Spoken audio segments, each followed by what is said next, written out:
সালটা ছিল ২০২২ সাল, যখন আমি দশম শ্রেণীতে পড়ি। সেই সময় দিনগুলো যেন বন্ধু বান্ধব নিয়ে বেশ ভালোই যাচ্ছিল। হঠাৎই একদিন ক্লাস থেকে আমার একজন মেয়ে ফ্রেন্ড আমাকে একটা ছেলের ছবি দেখায়। ছেলেটা দেখতে মাশাআল্লাহ অনেক সুন্দর ছিল। তখন আমি আমার বান্ধবীরে বলি, আচ্ছা এই ছেলেটা কে? তখন আমার বান্ধবী বলে, আমার বয়ফ্রেন্ডের বেস্ট ফ্রেন্ড। ছেলেটাকে দেখে আমারও বেশ ভালো লাগে। তারপর আমি ওর নাম্বার নিয়ে আমি কিছুদিন সেই ছেলেটার সাথে কথা বলি। বাট তখনও কিন্তু আমি সেই ছেলেটার সাথে রিলেশনে যাইনি। কিছুদিন কথা বলার পর আমার বেশ ভালোই লাগতো।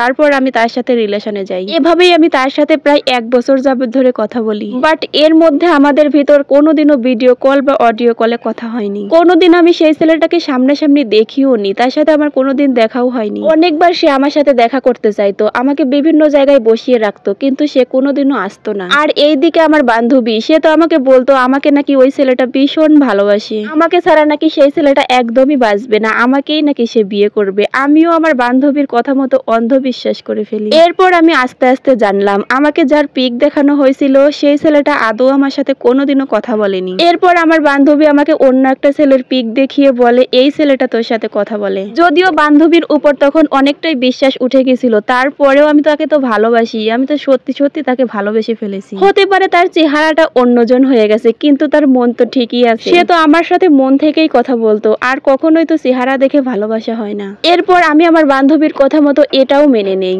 এভাবেই তার সাথে আরো কিছুদিন কথা বলার পর আমি তাকে বলি, আচ্ছা আপনার ফেসবুক আইডি আছে, আপনার আইডিটা আমাকে দিবেন। আমি যখনই তার সাথে আইডি চাইতাম, তার সাথে ভিডিও কলে কথা বলতে চাইতাম, তখন সে বিভিন্ন উপায়ে কথাগুলো ঘুরিয়ে ফেলতো। তারপরেও আমি তাদের বিশ্বাস করতাম, কারণ আমার এইসব দেখার প্রতি তেমন আগ্রহ ছিল না, শুধু মানুষটাকে আমি পেলেই হলো। এর কিছুদিন পর আমি আবারও জানতে পারি, আমি যার সাথে কথা বলি এই ছেলেটাও নাকি ফেক। আসলে আমাকে যেই সব ছেলেদের ছবি দেখানো হয়, সেই ছেলেরা কোনোদিন আমার সাথে কথাই বলেনি। যে সত্যি সত্যি আমার সাথে কথা বলে সে নাকি একজন বিবাহিত, বেকার, কোনো কাজ করে না, তার আগের বউকে ডিভোর্স দিয়ে আমাকে বিয়ে করবে। সে নাকি আমাকে অনেক ভালোবাসে। আমি যদি সত্যিটা জানতাম তাহলে নাকি কখনোই রিলেশনে আসতাম না। এই জন্য আমার থেকে সবকিছু লুকানো হয়েছে। আমি তাকে এতটাই অন্ধের মতো ভালোবেসেছিলাম যে আমি বিশ্বাস করে তাকে 10,000 টাকাও দিয়েছিলাম। এরপর আমি সেই বিবাহিত ছেলের আইডিতেই নক দিলাম। তারপর আস্তে আস্তে আমি যা জানলাম সেটা দেখার জন্য আমি মোটেও প্রস্তুত ছিলাম না। আমি তো পুরাই অবাক হয়ে গেলাম। আমার সাথে এতদিন যে কথা বলতো সে আসলে কোনো ছেলে না, একজন মেয়ে।